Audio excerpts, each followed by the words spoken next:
I remember there was a time when we was kings and queens, prophets and rulers, judging the earth. But now we stuck at the bottom of the totem pole. Where did we go wrong as a people?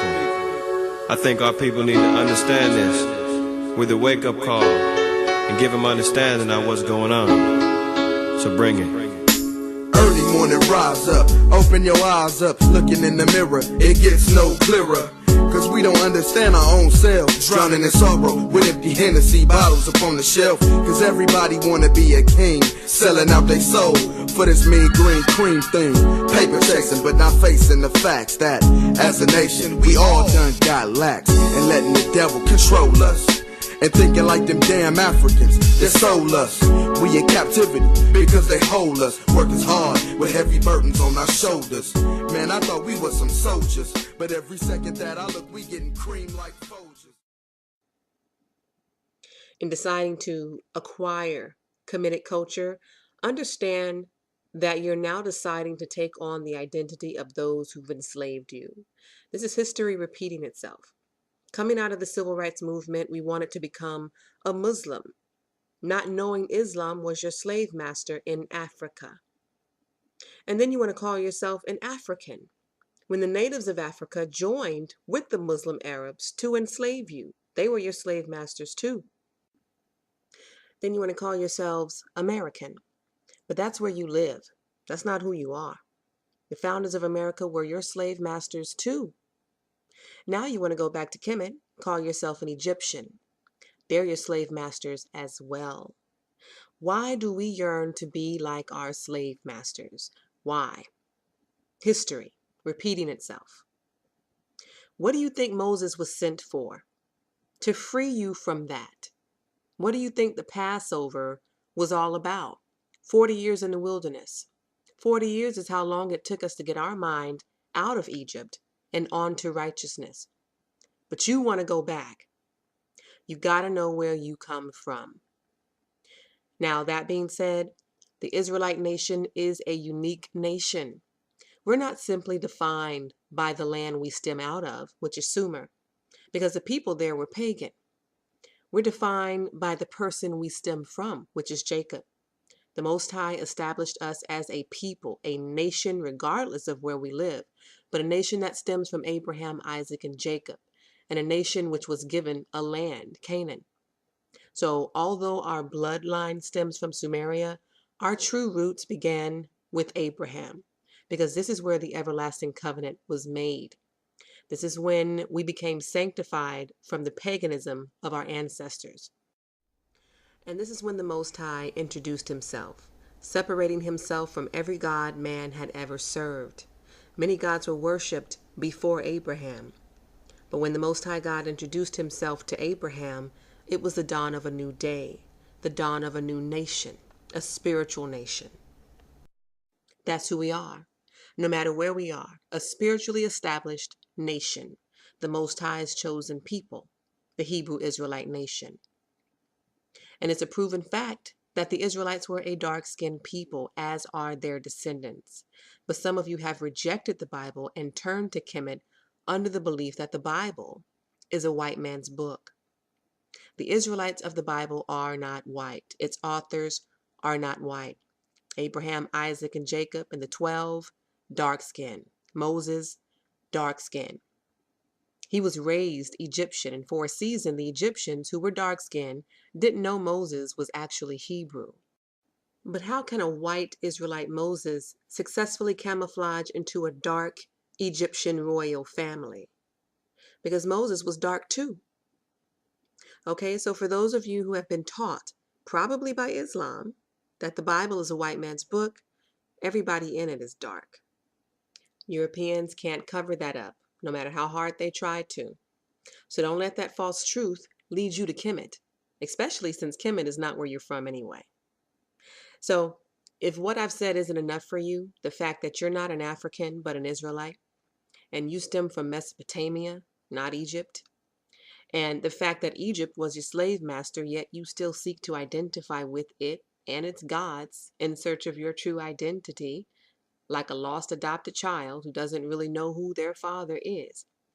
If that's not enough for you, let's take a moment to deal with the doctrine of ancient Egypt that you want to associate yourself with so much. A lot of you may not even know the basics of what Egyptology is all about. So I'll give you a brief education about it right now. All the writings on the Egyptian walls and pyramids, the pictures that tell stories, they are called the Medu Neter. The term Medu means the language of, and Neter means nature or everything that exists. So the term Medu Neter means the language of everything that exists. And later the term Neter or nature was translated to God.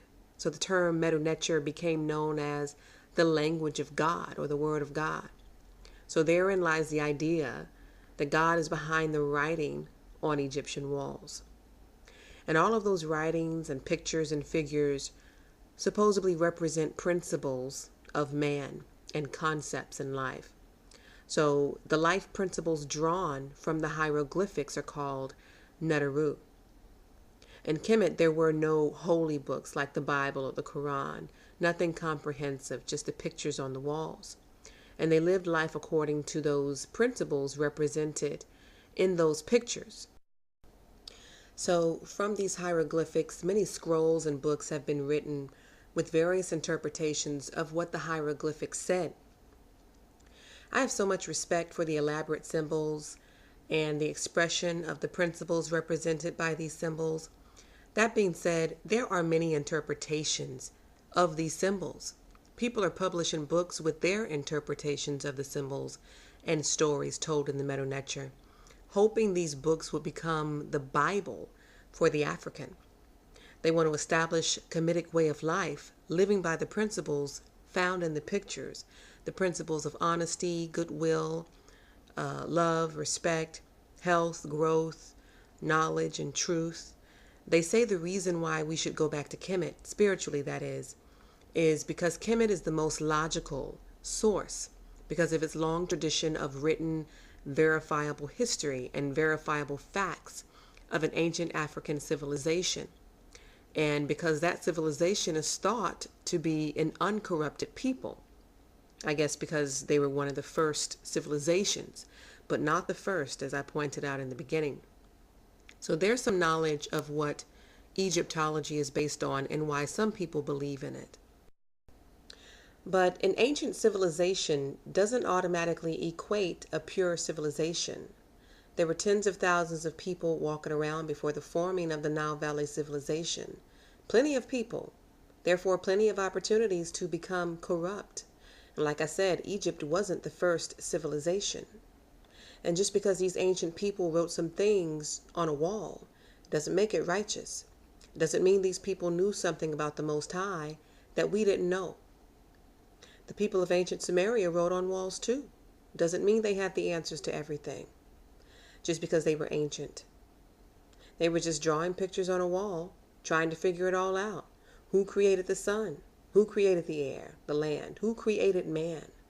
They didn't know who. They didn't know the Most High because the Most High didn't introduce himself to them.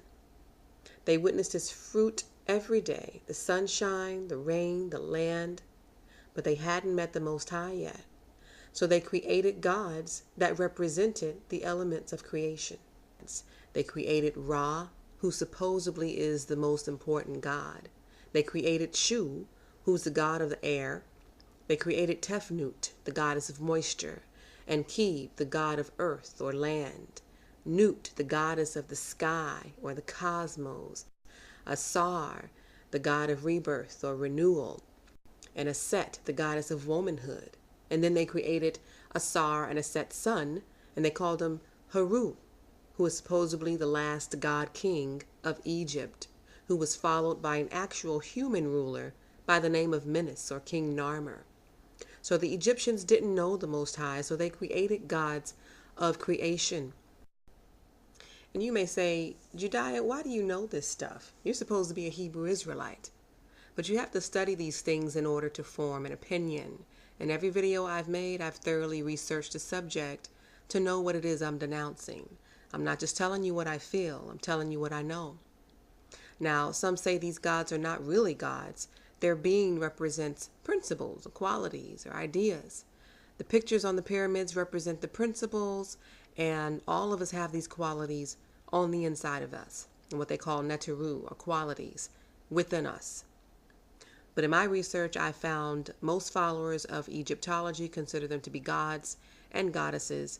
So the Kemetic way of life is looking at these gods or principles and following in their way, which sounds lovely. Vague, though. And it was brought to my attention that Hebrew Israelites are turning away from the covenant, away from the Torah, from the promises established with their forefather Abraham and his descendants. And they are basically attempting to go back to Egypt to worship the gods of our former slave masters. You need to see that for what it is, because that's what it is. You're returning back to your former slave master to worship his gods. We keep making the mistake of relating our own identity to that of our slave masters, calling ourselves Africans, Muslims, calling ourselves Americans, and now calling ourselves Kemites or Egyptian. Even in the wilderness, we were under the influence of Egyptology. That's the story behind the golden calf. The Egyptians worshipped cows. We were never meant to. That was their thing. That was the Egyptian thing to do. This is the history behind the Day of Atonement, which we are still to observe today to remind us not to go back to mental enslavement, worshiping the pagan gods of Egypt. After we built that golden cow under Egyptian influence, Moses spent 3 months on Mount Sinai, pleading with the Most High to forgive us for that. We had committed idolatry, chasing after Egypt's idols. And on the 10th day, the Most High forgave us. This is why the Day of Atonement is on the 10th day of the month. And now you're going back to Kemet for the Kemetic way of life, back to Egypt. History is repeating itself, and we're slowly but surely making our way back into the exact mental bondage that the Israelites were in when we fled Egypt.